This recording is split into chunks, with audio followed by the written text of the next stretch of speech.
In this video, we will show how to swap Quest NFT to ELRON token and withdraw to MetaMask wallet. First, download and open ELRON mobile apps, then you will see this homepage. Click one of your Quest NFT. After that, swap to ELRON. To do this action, we will need to set up Google Authenticator and insert the code.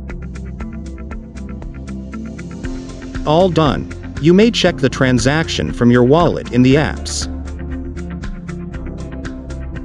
Your Quest NFT has been transferred to ELRON token. Next, to withdraw ELRON, you will need to click Withdraw button and paste the wallet address that you want to deposit. Here we will show how to copy the address from MetaMask account. Then, paste it to the wallet address column and write down the amount you want to withdraw. We will also need the code from Google Authenticator, same as swapping Quest NFT to ELRON. After that, refresh the page and you will see the withdrawal status is successful.